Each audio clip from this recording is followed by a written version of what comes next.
the intro? I thought we had a real intro. That's fine.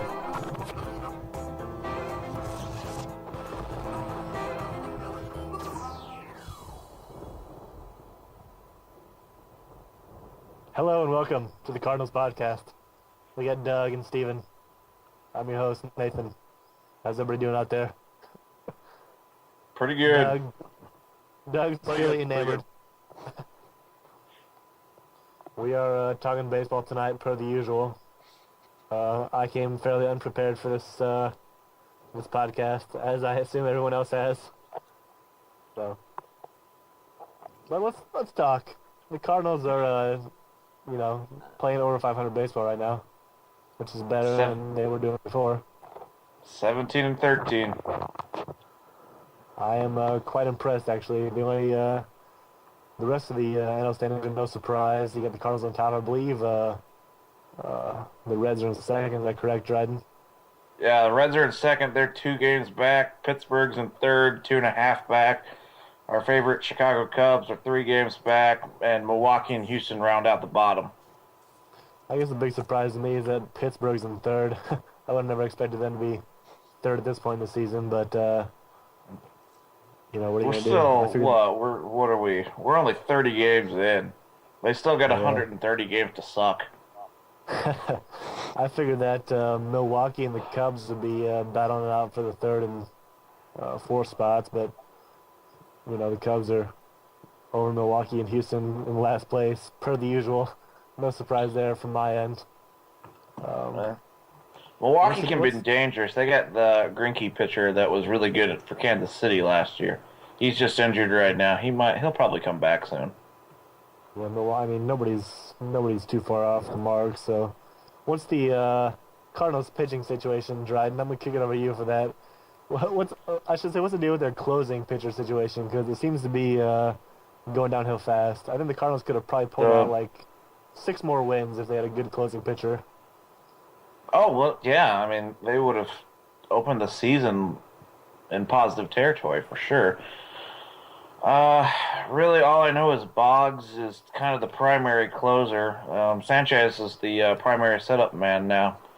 But Tony is still giving Franklin a chance, and I just kind of wish he'd put him out to pasture. Yeah, I saw that Franklin was pitching. I was thinking, what's going on here?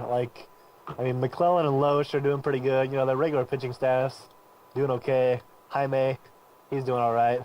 But I'm kind of concerned with Carpenter, though. He hasn't had a win yet this season, technically. Yeah. And we're 30 games in, so, he's up there in age, but he should be an ace at this point. So I'm still a little concerned about that closing situation. Yeah, the pitching is definitely still a question mark. I think they just need to go ahead and name Boggs the official closer, and let's just move on with our life. But Boggs has been pretty good. He's only blown at least, I think, only 1 or 2 saves compared to Franklin, who's like 6 of 8 now, I think. But all right. I gotcha. How about our man on third base, David Freese? He was out of the game there with a little hit to the hand. How long do we think he'll be out? He was on my fantasy team actually, and they're saying at least a month. So I expect to see him back by the All-Star game. Who's our replacement for him at this point? We got on third base. I think we got I'm gonna say Nick Punto. Is he? No. I think he. I'm not for sure. Let me look that up. Real quick. We're so well prepared. While Dryden's looking, Doug, what do you got? Let's kick to Doug. Doug's got a bid. Well, Doug. I'll be honest, Nathan. I haven't really seen one of these Cardinals games in a few weeks. I've been a little busy. So why don't we, Bryden, can you cue that music I gave you? And I'm just going to give you a few jokes here. Here's the first one. These are about the Cubs. Why don't the Cubs use the internet? Because they can't get 3 W's in a row. Wow. How many people does it take to change a light bulb at Wrigley Field? 3. 1 to change the bulb, and 2 to talk about how great the old one was. Here's another one for you. Carlos Pena, Joe Mauer, and Albert Pujols had a three-way tie in the first round of the home run derby. Pujols eventually won when he hit more home runs than the Mets. And Derek Jeter and Albert Pujols each I think that's won enough, Doug. the Hank Aaron Award for Best Offensive Player. Milton Bradley won the award for Most Offensive Player. And that's pretty much all I have. So, Thanks, Doug. get back to Nathan. Thanks, Doug. I think that was enough. That was excellent. I enjoyed that. Anytime. I think that was enough. Thank you, Doug. Muni, the third baseman is Daniel Descalzo. He's the one who hit the home run last night that gave the Cardinals the win. Yes, the Cardinals win over the Marlins. The Marlins. I was thinking somebody else. Oh, what's their record with the Marlins now? They got 18-10. What's their record for this? They're this second in the NL East. 18-10. They're 1.5 games back of Philly. I gotcha. But the Cardinals took one away from them, and then the Marlins got 2 right now, correct? It's currently tied, I believe. It's 6-6 in the rubber match. So. Yeah, I'm talking about the series. So Cardinals got 1, Marlins got 1, and then we're playing tonight for the win. Yeah, tonight's the rubber match. Yep. Top of the 7th, 6-6. How about Holiday and Berkman? Jesus Christ, these guys are hitting the ball, aren't they? I'm not a big fan of Holiday, but we gotta give it to the guy. Him and Pujols got the Silver Slugger Awards this year, and Berkman and him are on fire. I mean, Dryden. God, Lance was definitely a great pickup, and it didn't really cost the Cardinals much at all.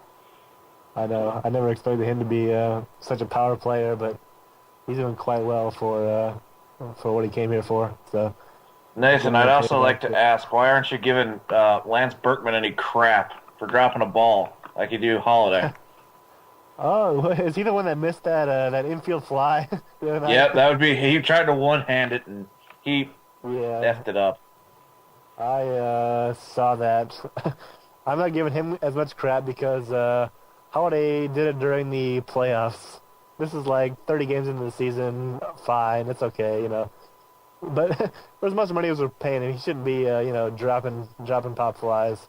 The game could have easily been salvaged had he not dropped that. They pop would have fly. won the game if he would have freaking caught it. Yeah, I know.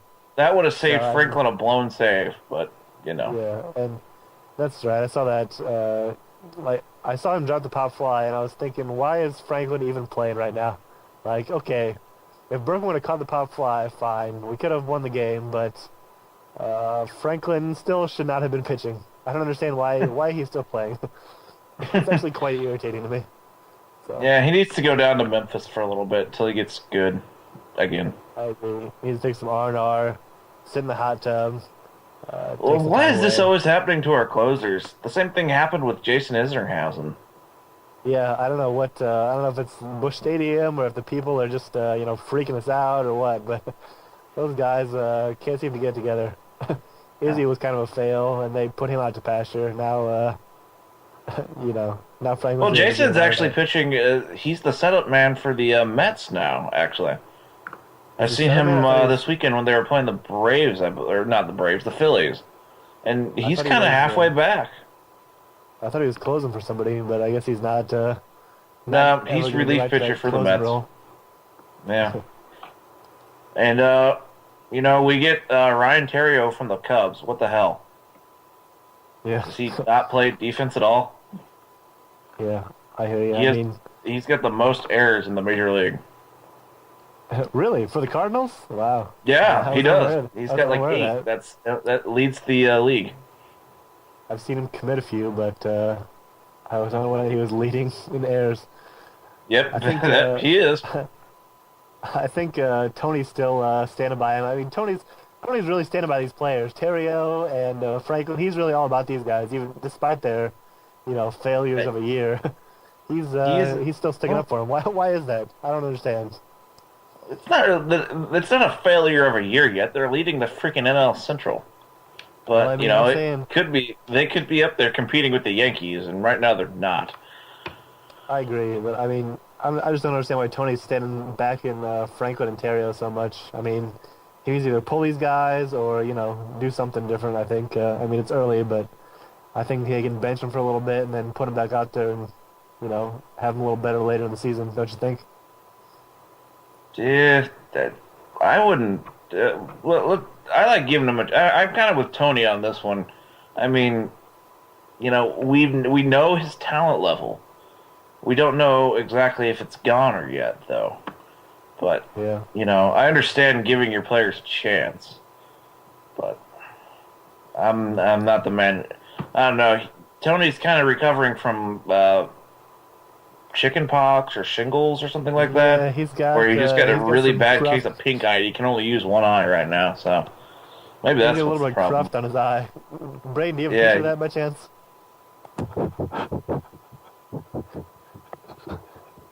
Braden? No, he doesn't Picture have a of picture Tony's of that. crufty eye. Yeah, it's really kind of creepy. Look at this. I saw him in a press conference. I thought maybe they had a fight or something, but or maybe he I don't know. I don't know what happened, but I think it's a what he really is. bad case of pink eye. He's got something. So God. I was hoping for Tony's eye, but while we're at it, pink eye caused by poop in the eye. If you didn't know that, the E. coli virus in the eye. Awesome. Is that correct? I think that's correct. Doug, is that right? Sure, let's go with that. I'm not Okay. a doctor, but sounds Yeah. about right. Good old poop in the eye. Tony's got a bad case of it. Wow. Okay. Interesting.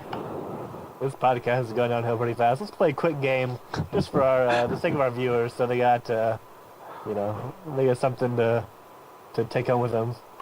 Let's play. How much does Lance Berkman weigh? Right. You get that picture of Lance Berkman. Haven't we played this game? Hey, there we go. Thank you. It's usually a different player every week, but yes, we've played this before. He is Lance large. Berkman. He is a hefty fella. He's got Right. a baby face, that's for sure. I'm gonna say 220. Dryden, what are you thinking? 257. Wow, Doug right on the nose at 220. Doug, did you Damn. look that up beforehand? Lance Berkman weighs in at 220. Originally went by the nickname Big Puma and Fat Elvis. We should have known he was hefty. Still hitting the ball though. Pretty good for the Cardinals. So As long as he can hit the ball, I don't really care how much he weighs.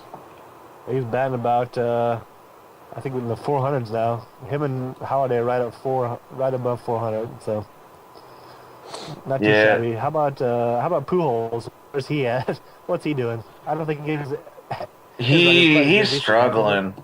I don't know, but if you look at the regular season rankings, the Cardinals are first in runs, they're first in batting average as a team, and they're first overall on base percentage.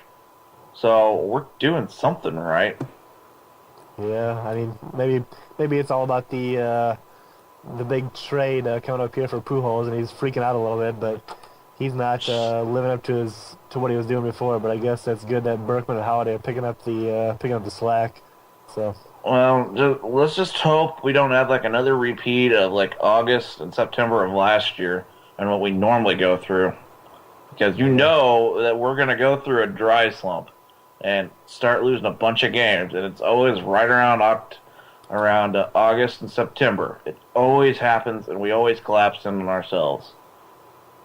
well, I'm hoping that that they get that out of their Doesn't system early in happen. the year, and then by the end of the year, all the new all the guys that have been on the DL are back and can bring in some wins coming into October. So, but Yeah.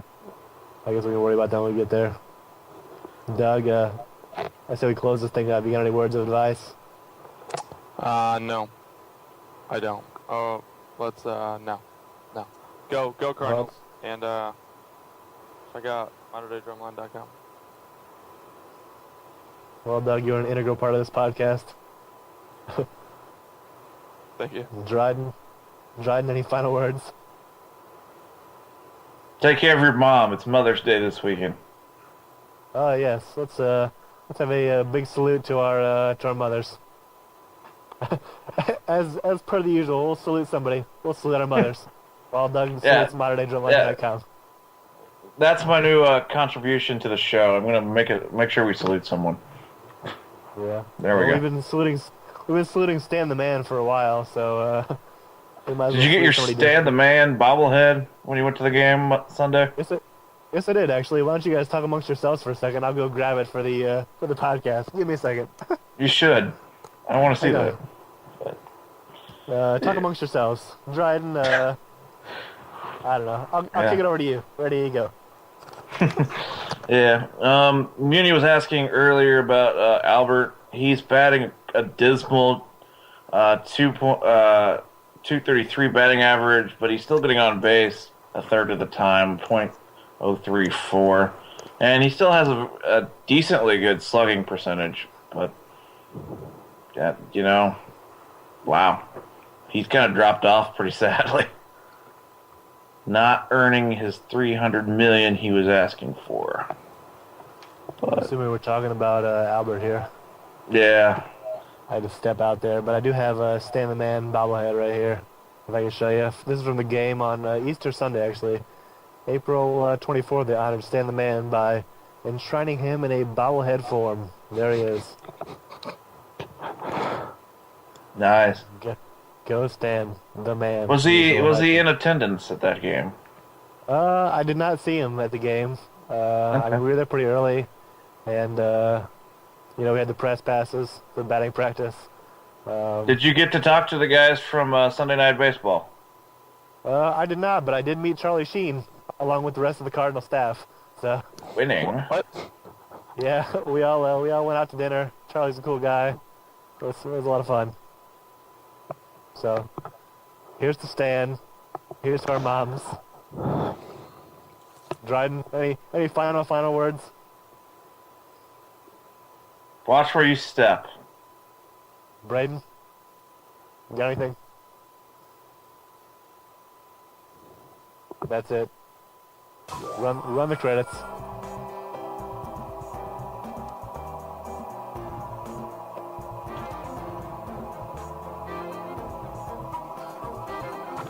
I'm not sure we can use that logo.